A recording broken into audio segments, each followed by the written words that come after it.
Alright, it's time to draw the truck. So just like before, we'll start by zooming in on just the truck. We'll change our fill color back to none. Get our pen tool. Now, most of this truck is straight lines, so all I have to do is click in each corner. If I want to keep this totally straight across, just hold down Shift while you click, and you'll get nice straight lines. So I'm just clicking in each corner. Now I'm clicking at the end of this straightaway, and now I've got a curve. So I need to hold down on the end of that line, pull towards my curve, go all the way to the end of the curve, and pull down and away. Now back to straight lines. Click, holding down Shift, click, click, click, and now hold and pull. Look at this. This is just like paths. Perfect semicircular bump. Pull. Alright, I'm going to need to go back and do some correcting. That's okay. Click, holding down Shift, click, hold, pull, hold, pull, click, holding down Shift, click, and here's my little circle. I know I've closed the shape. Good to go. Now, I'll go ahead and make some repairs to these guys. If I click on that curve, I get the handles that make up that curve. Click on this curve, I get the handles that make up this curve. So that one needs to be taller, that one needs to be a little shorter. Now, could I use the pen tool and hold and pull and hold and pull and hold and pull and make a wheel? Yes, I could, but it would probably look a bit like a Barney Rubble wheel. I would never get a perfect circle.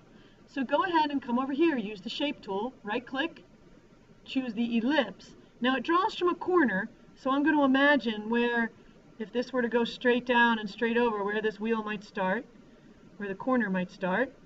And what key do you hold down to keep it a perfect circle? You guessed it, Shift. If it doesn't end up in exactly the right spot, you can always grab it and drag it and move it with one of the selection tools. Notice this green line that's popping up? It's helping me because it tells me exactly where that other circle started. So I know exactly how far down to start this one now. I just need to figure out left and right.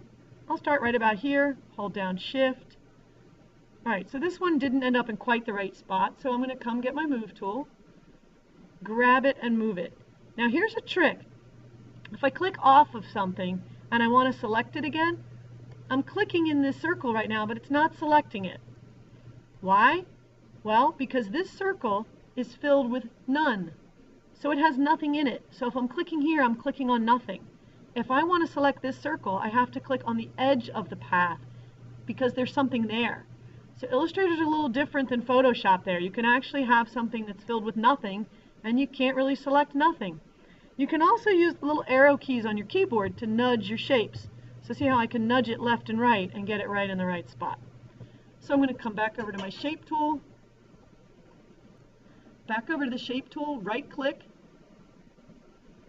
and choose the rectangle. Start in this corner, pull down, and you're done. Now it's time to fill it in with color. So choose this, choose my truck shape. What color do I want my truck? Okay, it's a nice teal color. What color should the wheels be?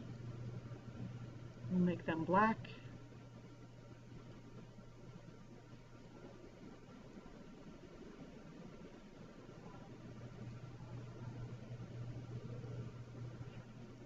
And finally the window. Again, see what happens when I click in the window? I get the truck because I'm clicking on the green. You need to click on the edge of the path. Let's make that a gray. And our truck is done.